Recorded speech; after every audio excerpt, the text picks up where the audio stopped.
ಕನ್ನಡದ ತೆರೆದ ಆವಿಷ್ಕಾರ ಮನೆಗಳಿಗೆ ವಿಚಾರ ವಿನಿಮಯ ಯೂಟ್ಯೂಬ್ ಚಾನಲ್ಗೆ ಸ್ವಾಗತ. ಸ್ನೇಹಿತರೆ, ಈ ದಿನ PSI ಪರೀಕ್ಷೆಗೆ ಭಾಷಾಂತರದ ಬಗ್ಗೆ ಚರ್ಚಿಸೋಣ. PSI ಪರೀಕ್ಷೆಯಲ್ಲಿ 20 ಅಂಕಗಳಿಗೆ ಭಾಷಾಂತರ ಕೇಳ್ತಾರೆ. ಕನ್ನಡದಿಂದ ಇಂಗ್ಲೀಷ್ಗೆ ಭಾಷಾಂತರ ಮಾಡೋದಕ್ಕೆ 10 ಮಾರ್ಕ್ಸು, ಇಂಗ್ಲೀಷ್ನಿಂದ ಕನ್ನಡಕ್ಕೆ ಭಾಷಾಂತರ ಮಾಡೋದಕ್ಕೆ 10 ಮಾರ್ಕ್ಸು ಹೀಗೆ ನಿಗದಿಪಡಿಸಿ 2 ಪ್ರಶ್ನೆಗಳನ್ನು ಕೇಳ್ತಾರೆ. ಆದರೆ ಭಾಷಾಂತರ ಮಾಡಿಕೊಳ್ಳಲಿಕ್ಕೆ ಏನೇನು ಬೇಸಿಕ್ಸ್ ಬೇಕು ಅಂದರೆ ಇಂಗ್ಲೀಷ್ ವ್ಯಾಕರಣದ ಕಾಲಗಳ ಬಗ್ಗೆ ಸ್ಪಷ್ಟತೆ ಇರಬೇಕು. ವ್ಯಾಕರಣ ಅಂದರೆ ನೋಡಿ, ವ್ಯಾಕರಣದಲ್ಲಿ ಕಾಲಗಳು ಬರುತ್ತೆ, ಆಕ್ಟಿವೈಸ್ ಪ್ಯಾಸಿವೈಸ್ ಬರುತ್ತೆ, ಆರ್ಟಿಕಲ್ಸ್ ಬರುತ್ತೆ, ಎಲ್ಲ ರೀತಿ ಗ್ರಾಮಗಳು ಬರುತ್ತವೆ. ಸ್ವಲ್ಪ ಗೊತ್ತಿದ್ದರೂ ಸ್ವಲ್ಪ ಪದಗಳ ಬಳಕೆ ಮಾಡಿ ಮಾಡ್ಬೋದು. ಆಮೇಲೆ ಆಕ್ಟಿವೈಸ್ ಪ್ಯಾಸಿವೈಸಲ್ಲಿ ಕ್ಲಿಯರ್ ಆಗಿರಬೇಕು. ಆಕ್ಟಿವೈಸಿಂದ ಪ್ಯಾಸಿವೈಸ್ಗೆ, ಪ್ಯಾಸಿವೈಸಿಂದ ಆಕ್ಟಿವೈಸ್ಗೆ ಟ್ರಾನ್ಸ್ಲೇಷನ್ ಮಾಡುವಾಗ ನೀವು ಸರಿಯಾಗಿ ಮಾಡಬೇಕು. ಆಕ್ಟಿವೈಸ್ ಇಲ್ಲದ್ದು ಪ್ಯಾಸಿವೈಸಲ್ಲಿ, ಪ್ಯಾಸಿವೈಸ್ ಇದ್ದದ್ದು ಆಕ್ಟಿವೈಸಲ್ಲಿ ಉಲ್ಟಾ ಪಲ್ಟಾ ಮಾಡಿದರೆ ಯದ್ವತದ್ವ ಅರ್ಥ ಬಂದು ಮಾರ್ಕ್ಸ್ ಕಡಿತಗೊಳಿಸ್ತಾರೆ. ಹಾಗೆ ಅದನ್ನು ಮಾಡೋದು ಹೇಗೆ ಅಂದರೆ ಹಳೆ ಪ್ರಶ್ನೆ ಪತ್ರಿಕೆಗಳನ್ನ ಮುಂದಿಟ್ಕೊಂಡು ಕನ್ನಡದಿಂದ ಇಂಗ್ಲೀಷಿಗೆ, ಇಂಗ್ಲೀಷ್ನಿಂದ ಕನ್ನಡಕ್ಕೆ ಟ್ರಾನ್ಸ್ಲೇಟ್ ಮಾಡಿ ಪ್ರಾಕ್ಟೀಸ್ ಮಾಡಿರಿ. ಬರ್ತಾ ಅದು ಗೊತ್ತಾಗುತ್ತೆ. ಹಾಗೆ ಭಾಷಾಂತರದಲ್ಲಿ 2 ಥರ ಬರ್ತದೆ, ಅನುವಾದ, ಭಾವಾನುವಾದ. ಅನುವಾದ ಅಂದರೆ ಇಂಗ್ಲೀಷ್ನಲ್ಲಿರುವ ಪದಗಳಂಥದ್ದೇ ಕನ್ನಡದಲ್ಲಿರುವ ಪದವನ್ನು ಹಾಕಿ ಅನುವಾದ ಮಾಡೋದು. ಅಲ್ಲಿ ಭಾವಗಳಿಗೆ ಬೆಲೆ ಇರಲ್ಲ, ಪದಗಳಿಗೆ ಬೆಲೆ ಇರುತ್ತೆ. ಇನ್ನು ಭಾವಾನುವಾದ ಅಂದರೆ ಇಂಗ್ಲೀಷ್ನಲ್ಲಿರುವ ಪದಕ್ಕೆ ಕನ್ನಡದಲ್ಲಿ ಅದಕ್ಕೆ ಅರ್ಥ ಬರುವಂತೆ ಹೊಂದಾಣಿಕೆ ಮಾಡಿ ಒಂದು ಹೊಂದಾಣಿಕೆ ಪದವನ್ನು ಹಾಕಿ ಭಾಷಾಂತರ ಮಾಡುವುದಕ್ಕೆ ಭಾವಾನುವಾದ ಅಂತಾರೆ. ಫಾರ್ ಎಕ್ಸಾಂಪಲ್, ಅನುವಾದ ಅಂದರೆ ರಾಬರ್ಟ್ಸ್ ಬರ್ನ್ಸನ್ನ ಒಂದು ಕವಿತೆಯ ಒಂದು ಸಾಲನ್ನು ನಾನಿಲ್ಲಿ ಉದಾಹರಣೆ ಕೋಟ್ ಮಾಡ್ತೀನಿ.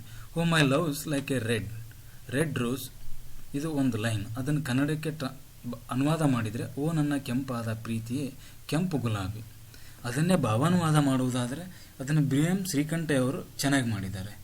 O my loves like a red rose ಎಂಬುದನ್ನು ನನ್ನ ಪ್ರೇಮದ ಹುಡುಗಿ ಕೆಂಪು ಗುಲಾಬಿ ಅಂತ ಭಾವಾನುವಾದ ಮಾಡಿದ್ದಾರೆ. ನಿಮಗೆ ಅರ್ಥ ಎರಡನ್ನೂ ಓದಿ ನೋಡಿ, ನಿಮಗೆ ಯಾವುದು ಹಿತ ಅನಿಸುತ್ತೆ, ಅನುವಾದನ ಭಾವಾನುವಾದನ. ಅದ್ರ ಮೇಲೆ ನೀವು ಟ್ರಾನ್ಸ್ಲೇಟ್ ಹೇಗೆ ಮಾಡಬೇಕು ಅಂದರೆ ಭಾಷಾಂತರ ಹೇಗೆ ಮಾಡಬೇಕು ಅನ್ನೋದನ್ನು ನೀವೇ ನಿರ್ಧರಿಸಿ. ನಾನು ಈ 2 ಇಂಗ್ಲೀಷ್ನಿಂದ ಕನ್ನಡಕ್ಕೆ, ಕನ್ನಡದಿಂದ ಇಂಗ್ಲೀಷ್ಗೆ ಒಂದೊಂದು ಉದಾಹರಣೆಯನ್ನು ಇಲ್ಲಿ ಹೇಳ್ತೀನಿ. ಮೊದಲಿಗೆ ಇಂಗ್ಲೀಷ್ನಿಂದ ಕನ್ನಡಕ್ಕೆ ಭಾಷಾಂತರ. Teachers are the salt of the earth. When teachers grow weak or corrupt, that means the utter ruin of the society. They are the lamps the scatter darkness, the lighthouses that guide the wandering ships and keep it away from the dangerous rocks. ಇದನ್ನು 2007ರಲ್ಲಿ PSI ಪರೀಕ್ಷೆಗೆ ಕೇಳಿದ್ದಾರೆ. ಇದನ್ನು ಕನ್ನಡಕ್ಕೆ translate ಮಾಡಿದಾಗ ಹೀಗಾಗುತ್ತೆ: ಶಿಕ್ಷಕರು ಭೂಮಿಯ ಲವಣಾಂಶ. ಶಿಕ್ಷಕರು ದುರ್ಬಲವಾಗಿ ಅಥವಾ ಭ್ರಷ್ಟರಾಗಿ ಬೆಳೆದಾಗ ಅದರ ಅರ್ಥ ಸಮಾಜವು ತೀರ ಹದಗೆಟ್ಟಿದೆ ಎಂದೇ ಅರ್ಥ. ಅವರು ಕತ್ತಲೆಯನ್ನು ಕಳೆಯುವ ದೀಪಗಳು. ಆ ದೀಪವು ದಿಕ್ಕಿಲ್ಲದ ನೌಕೆಗೆ ಮಾರ್ಗದರ್ಶನ ಮಾಡುತ್ತದೆ ಮತ್ತು ಅಪಾಯಕಾರಿ ಬಂಡೆಗಲ್ಲುಗಳಿಂದ ದೂರ ಇರಿಸುತ್ತದೆ. ಹೀಗೆ ಅನುವಾದ ಮತ್ತು ಭಾವಾನುವಾದವನ್ನು ಸೇರಿಸಿ ಕನ್ನಡಕ್ಕೆ ಟ್ರಾನ್ಸ್ಲೇಟ್ ಮಾಡಿದ್ದೇವೆ. ಇನ್ನೊಂದು ಪ್ರಶ್ನೆ, ಕನ್ನಡದಿಂದ ಇಂಗ್ಲೀಷ್ಗೆ. ಈ ಒಂದು ಪ್ಯಾರಾಗ್ರಾಫನ್ನು ಅಂದರೆ ದೊಡ್ಡದಾಗಿ ಕೊಟ್ಟಿದ್ದರು ಅವರು, ಅದರಲ್ಲಿ ಒಂದು ಪ್ಯಾರಾಗ್ರಾಫ್ ಆರಿಸ್ಕೊಂಡಿದ್ದೇವೆ. ಅದನ್ನ 2013ರಲ್ಲಿ PSI ಕೇಳಿದರು, 2017ರಲ್ಲಿ ಮತ್ತು ESI ಕೇಳಿದ್ದಾರೆ. ಅದು ಹೀಗಿದೆ: ಪುಸ್ತಕಗಳು ನಮ್ಮ ಅತ್ಯುತ್ತಮ ಸಂಗಾತಿಗಳು. ನಮ್ಮ ಗೆಳೆಯರು ಯಾವುದೋ ಅನಾನುಕೂಲದಿಂದ ಅಥವಾ ಕಾಯಿಲೆಯಿಂದ ನಮಗೆ ಸಹಾಯ ಮಾಡಲು ಆಗದೆ ತಿರಸ್ಕರಿಸಬಹುದು, ಆದರೆ ಪುಸ್ತಕಗಳು ನಮಗೆ ಸಹಾಯ ಮಾಡಲು ಯಾವಾಗಲೂ ಸಿದ್ಧವಾಗಿರುತ್ತವೆ. ನಾವು ಪುಸ್ತಕಗಳ ಮಾತುಗಳನ್ನು ಕೇಳಿ ಸಾಂತ್ವನ ಪಡೆಯುತ್ತೇವೆ. ಪುಸ್ತಕ ಓದುವುದೆಂದರೆ ಅದರ ಲೇಖಕನೊಡನೆ ಮಾತನಾಡಿದಂತೆ, ಅವನ ಮಾತುಗಳನ್ನು ಆಲಿಸಿದಂತೆ ಅನಿಸುತ್ತದೆ. ನಾವು ಲೇಖಕನೊಡನೆ ಮಾತನಾಡಿದರೆ ನಮ್ಮ ಮಾತುಗಳನ್ನು ಅವನು ಮೌನವಾಗಿ ಕೇಳುತ್ತಾನೆ. ಅದರಿಂದ ನಮಗೆ ನೆಮ್ಮದಿ ಸಿಗುತ್ತದೆ. ಕೆಲವು ಪುಸ್ತಕಗಳು ಲೇಖಕನ ಸೃಷ್ಟಿಯಾಗಿದ್ದು ನಮ್ಮನ್ನು ಇನ್ನೊಂದು ಲೋಕಕ್ಕೆ ಕರೆದೊಯ್ದು ಸಾಂತ್ವನ ನೀಡುತ್ತದೆ. ನೋಡಿ, ಇಲ್ಲಿ ಪುಸ್ತಕಗಳು ನಮ್ಮ ಅತ್ಯುತ್ತಮ ಸಂಗಾತಿಗಳು ಅಂದರೆ ಅದನ್ನ ಹೀಗೆ ಮಾಡ್ಬೋದು: ಬುಕ್ಸ್ ಆರ್ ಅವರ್ ಗುಡ್ ಕಾಂಪನಿಯನ್ಸ್. ನಮ್ಮ ಗೆಳೆಯರು ಯಾವುದೋ ಅನಾನುಕೂಲದಿಂದ ಅಥವಾ ಕಾಯಿಲೆಯಿಂದ ನಮಗೆ ಸಹಾಯ ಮಾಡಲು ಆಗದೆ ತಿರಸ್ಕರಿಸಬಹುದು. Our friends may reject to help because of their helplessness or disease. ಆದರೆ ಪುಸ್ತಕಗಳು ನಮಗೆ ಸಹಾಯ ಮಾಡಲು ಯಾವಾಗಲೂ ಸಿದ್ಧವಾಗಿರುತ್ತವೆ.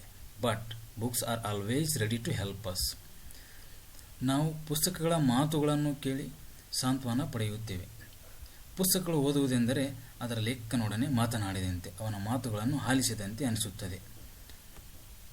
Reading books is like having conversation with its author, listening to him. If you talk to the author, he listens silently. ನಾವು ಲೇಖಕನೊಡನೆ ಮಾತನಾಡಿದರೆ ನಮ್ಮ ಮಾತುಗಳನ್ನು ಅವನು ಮೌನವಾಗಿ ಕೇಳುತ್ತಾನೆ. ಅದನ್ನು ಈ ರೀತಿ ಮಾಡ್ಬೋದು.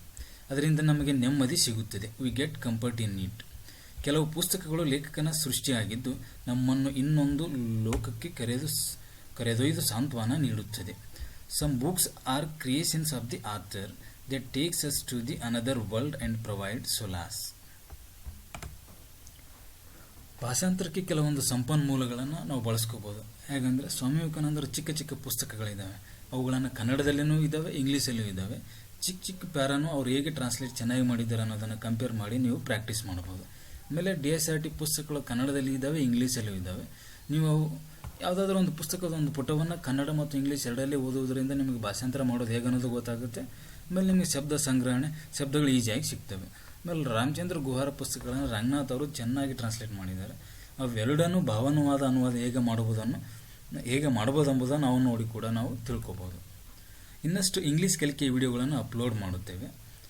ಮುಂದೆ ಇನ್ನೊಂದು ಸ್ವಲ್ಪ ಸಮಯ 1-2 ದಿವಸದಲ್ಲಿ ಮಾಡ್ತೀವಿ. ಹಾಗೆ ಈ ನಮ್ಮ ವಿಡಿಯೋನ ಇತರರಿಗೆ ಹಂಚಿಕೊಳ್ಳ್ರಿ. ವಿಚಾರ ವಿನಿಮಯ ಯೂಟ್ಯೂಬ್ ಚಾನಲ್ಗೆ ಸಬ್ಸ್ಕ್ರೈಬ್ ಆಗಿ ನಮ್ಮನ್ನು ಬೆಂಬಲಿಸಿ. ನಿಮಗೆ ಧನ್ಯವಾದಗಳು.